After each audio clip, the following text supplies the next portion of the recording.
तो क्या Bangladesh rectangle diplomacy अपना रहा है? यह अपने आप में एक बहुत बड़ा सवाल है। क्यों ऐसा कहा जा रहा है? देखिए, चीन की अगर बात करें तो 26 मार्च को दौरा किया गया, संदेश क्या दिया गया?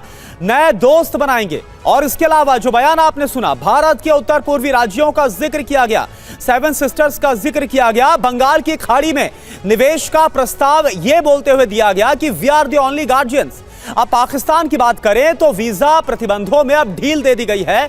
बांग्लादेश की तरफ से सीधी उड़ानें फिर से शुरू हो गई हैं।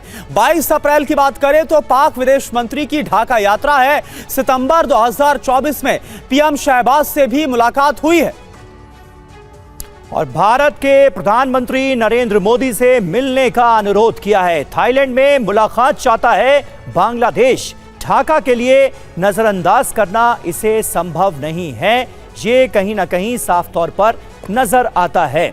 सुमित चौधरी भी हमारे साथ मौजूद हैं। सुमित, क्या लगता है, मुलाकात होगी, बात होगी, जो बर्फ जमी हुई नजर आ रही है वो पिघलेगी क्या?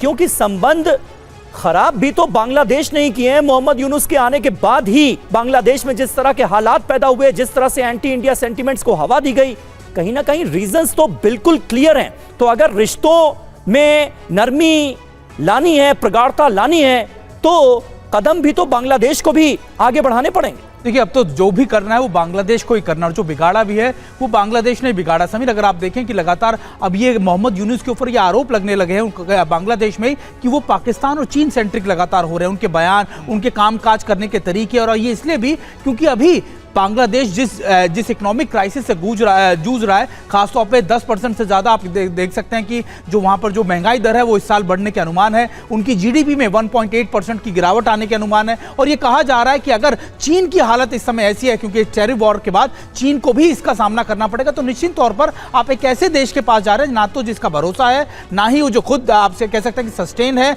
और सबसे इंपॉर्टेंट बात ये कि आप इकोनॉमिक स्लो डाउन के चलते लगातार किसी देश को अपनी इकोनॉमी, अपना देश की सरजमी कैसे दे सकते हैं, यह लगातार उनको झेलना पड़ा। और यही वजह है कि वो अपने आप को बैलेंस करने की कोशिश कर रहे हैं। लेकिन अभी सिचुएशन ये है कि मोहम्मद यूनुस ये समझ नहीं पा रहे हैं कि अब शायद गाड़ी आगे निकल चुकी है, उनके हाथ में वो चीजें नहीं बची हैं जो वो ठीक करना चाह रहे हैं। जी, और देखिए संजय भारद्वाज सर, एक बात समझना चाहूंगा। अभी हमने जिक्र किया रेक्टेंगल डिप्लोमेसी का।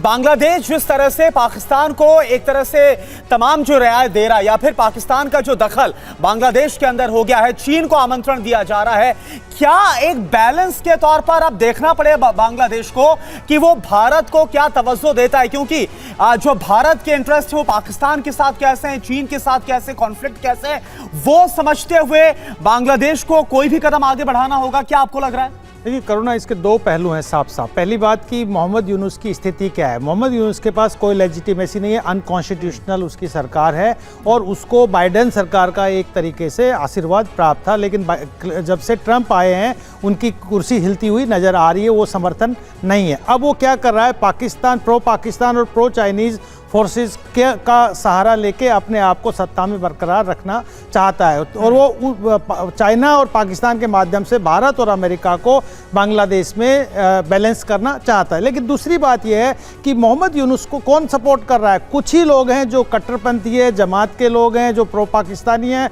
वही लोग समर्थन कर रहे हैं। पूरा बांग्लादेश इसका समर्थन नहीं कर रहा है। तो ये बात समझते हुए, लेकिन मैं इसका एक बैकग्राउंड बताता हूँ। और उससे पहले हमें थाईलैंड दौरे को लेकर एक्स पर देखिए प्रधानमंत्री नरेंद्र मोदी ने पोस्ट कर दिया है। पीएम ने क्या लिखा है वो बताते हैं। भारतीय सहयोग को बढ़ावा देने के कार्यक्रम में मैं हिस्सा लूंगा।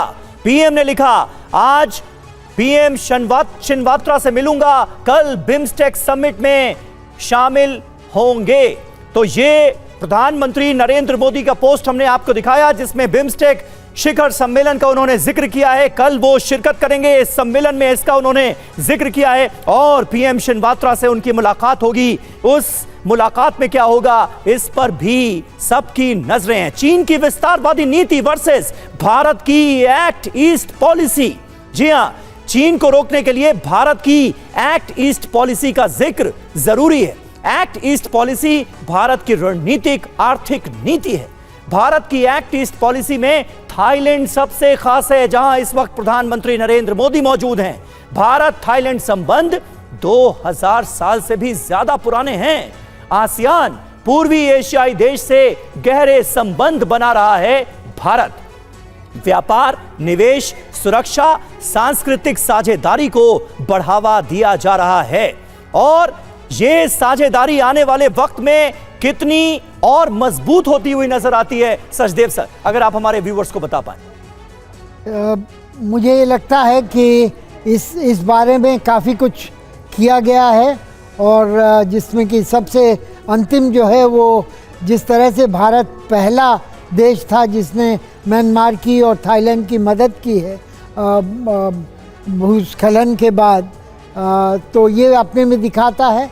दूसरी तरफ जिस तरह से धार्मिक और सांस्कृतिक संबंध जो कि ज्ञातव्य हैं, चाहे रामायण हो चाहे बुद्धिज़्म हो, उसके आधार पर जैसे मैत्री दोनों देशों के बीच में रही है वो और आगे बढ़ेगी उनकी यात्रा से, क्योंकि प्रधानमंत्री की यात्रा का एक सांस्कृतिक पहलू काफ़ी ज़ोरदार दमदार होता है और वो उसकी तरफ काफ़ी ध्यान देते हैं, चाहे वो पीपल टू पीपल डिप्लोमेसी हो, चाहे वो इंडियन डायस्पोरा के साथ की डिप्लोमेसी हो। तो इन सब चीज़ों से मुझे लगता है कि पुनरावृत्ति होगी उन संबंधों की जो कि सांस्कृतिक बिल्कुल बिल्कुल बिल्कुल बिल्कुल सर, आपने बहुत इंपॉर्टेंट बात कही।